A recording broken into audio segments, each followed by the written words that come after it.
It began with a call no one could have predicted.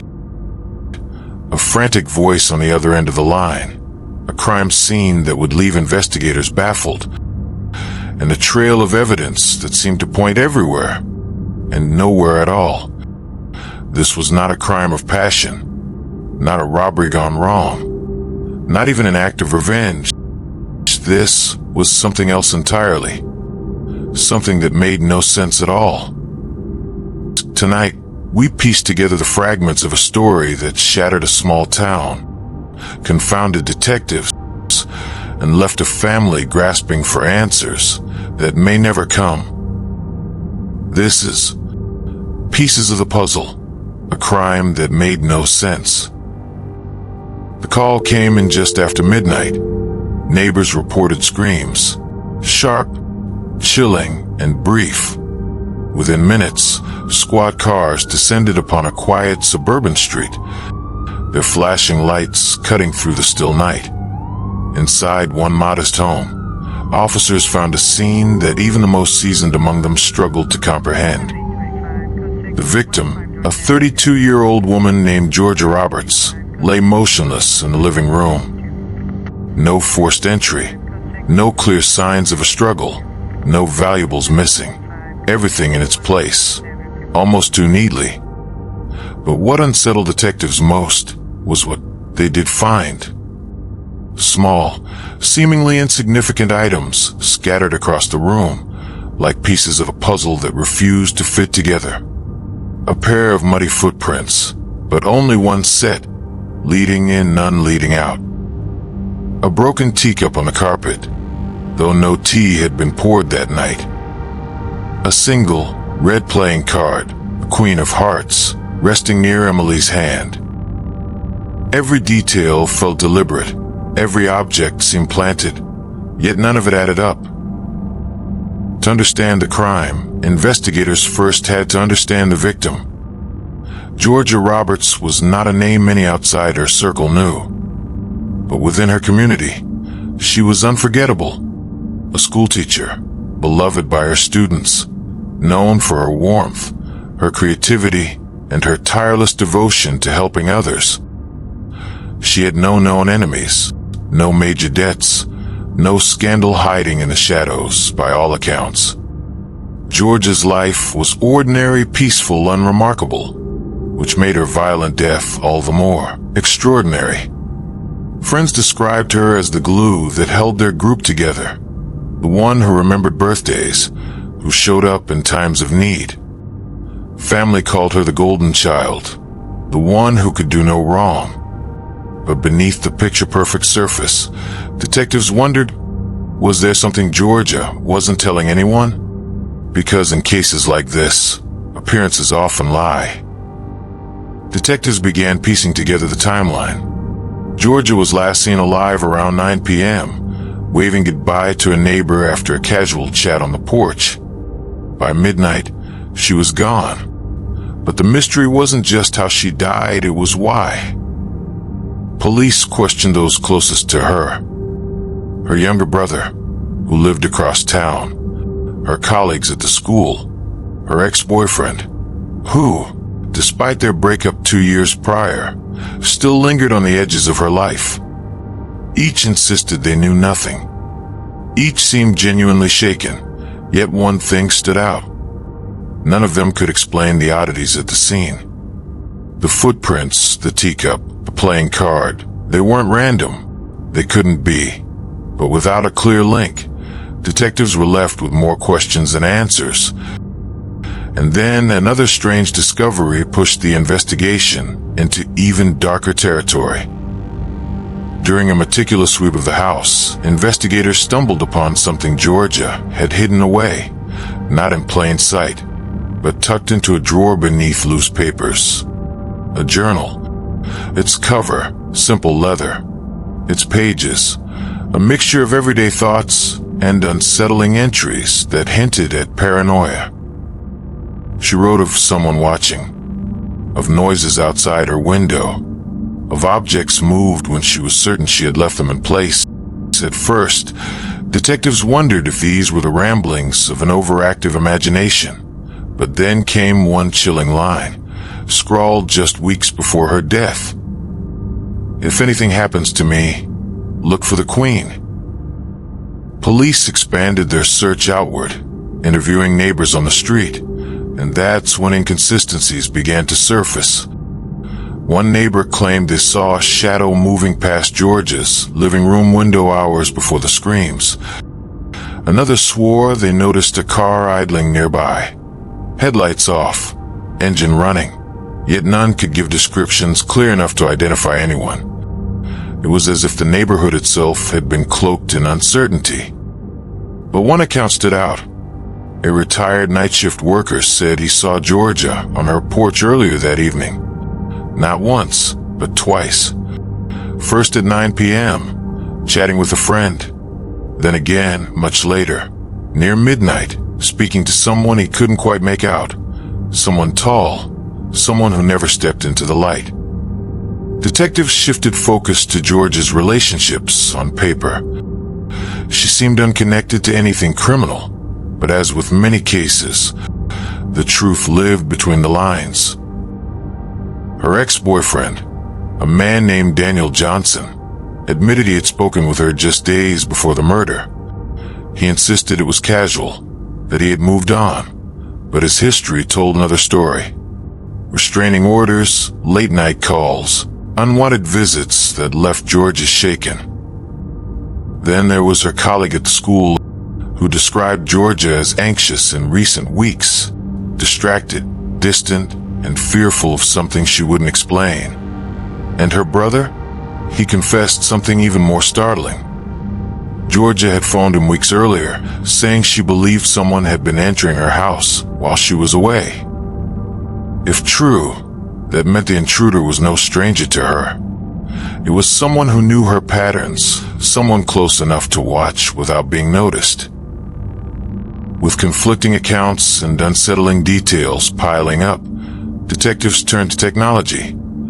They canvassed the neighborhood for security cameras, doorbells, street-facing surveillance, anything that might capture movement that night. For hours, the footage revealed little more than passing cars and flickering porch lights. Until, on one grainy clip from across the street, they saw it. A figure moving toward George's house shortly before midnight. The image was too blurred to make out a face, but there was one unmistakable detail. The figure carried something in their hand. A small object, rectangular, almost like a deck of cards. And as the figure stepped briefly into a beam of light, something flashed, red, against the darkness. The Queen of Hearts wasn't just left behind as a clue. It was carried in. For investigators, it was a breakthrough. For the town, it was the beginning of a nightmare.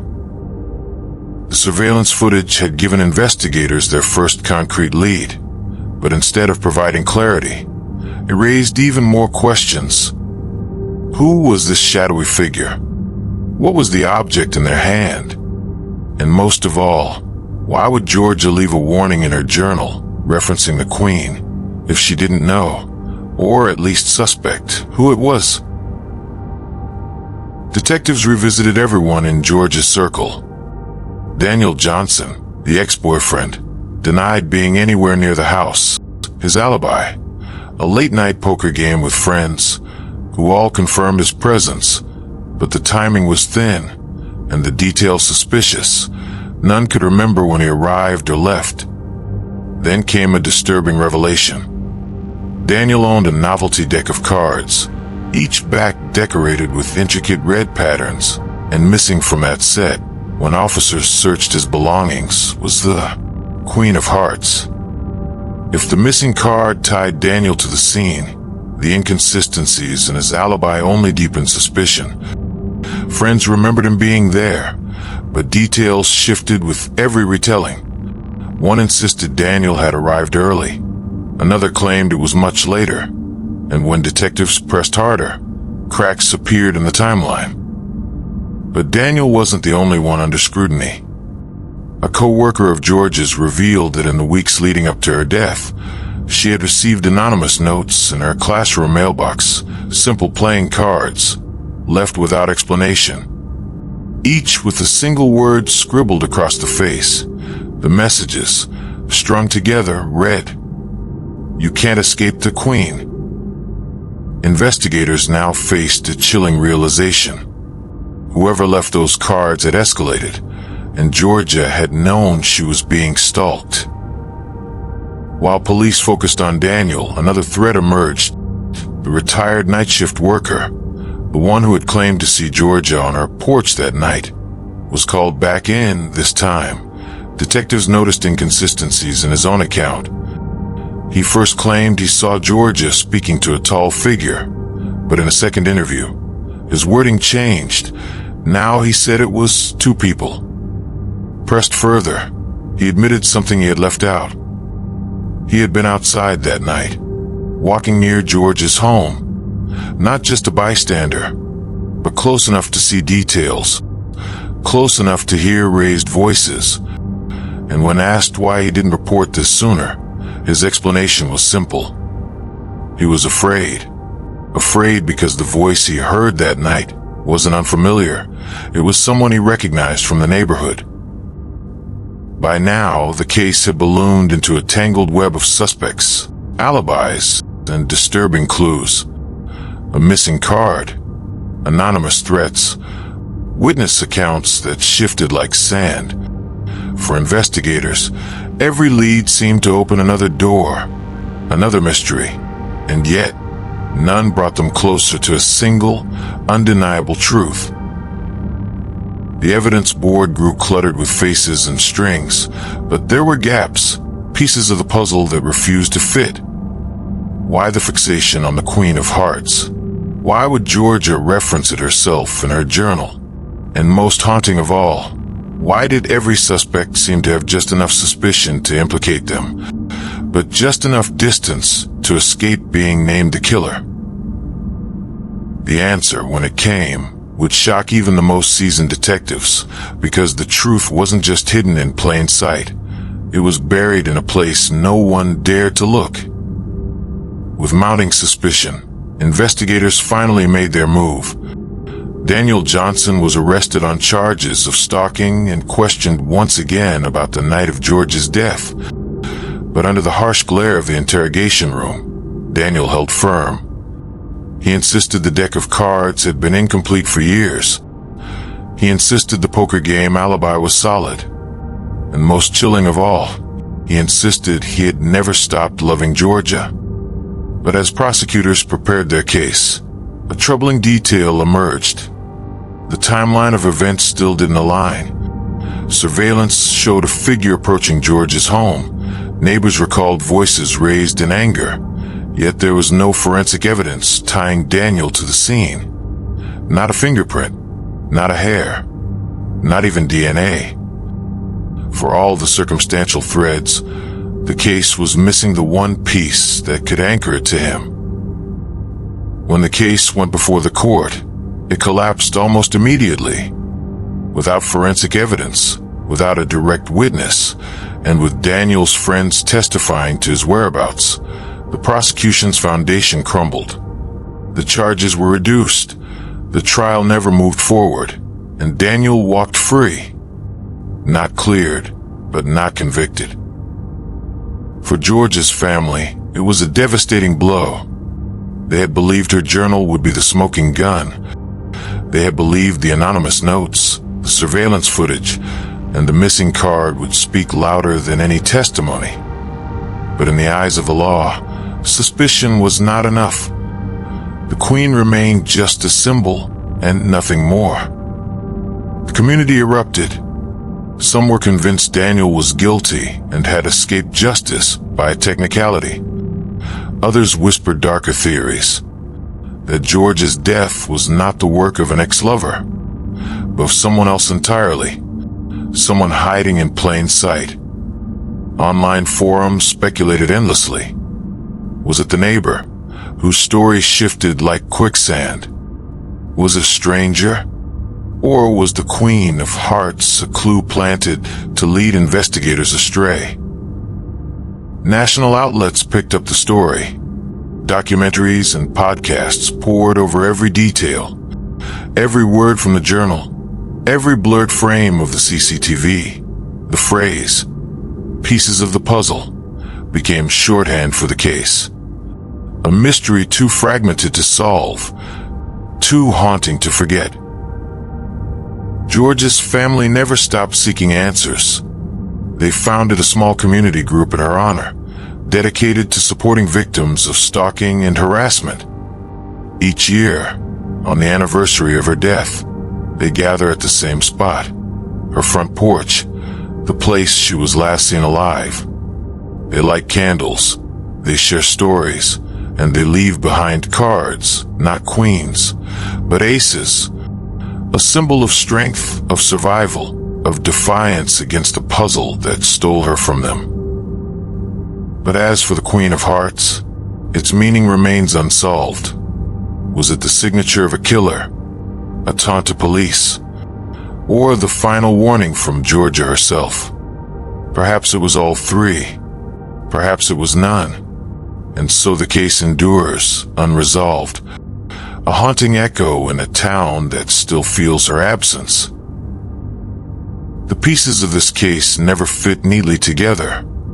A journal with a cryptic warning, a missing card from a deck, a figure on surveillance carrying something red, neighbors whose accounts shifted with time, and a man whose past was filled with obsession, but whose present remains unproven in a court of law. Each clue seemed to point in one direction, only for another to pull it away. What began as a brutal act of violence became a puzzle too fractured to solve, and in that fracture lies the enduring question: what really happened to Georgia that night? Sometimes it's the silence left behind, unanswered questions, unresolved grief, and shadows that linger long after the cameras turn away. Was the Queen of Hearts the mark of a killer? A coded cry for help? Or the cruel trick of coincidence? To this day, no one knows, and perhaps no one ever will. But in that uncertainty lies the reason this story still haunts us. Because if the pieces never fit, how can we ever be sure the puzzle is complete? So what do you believe? Was justice denied in Georgia's case? Or is the truth still out there, waiting to be uncovered? Do you think the Queen of Hearts was a signature or a distraction? Let me know your thoughts in the comments below. And if you found yourself pulled into this mystery, don't forget to subscribe and join us for more true crime stories every day. Each one reminds us of how fragile the truth can be, and how sometimes the scariest part of a crime isn't what we know, but what we may never know. Until next time, stay safe, stay curious, and remember, every puzzle has pieces, but not every puzzle has an answer.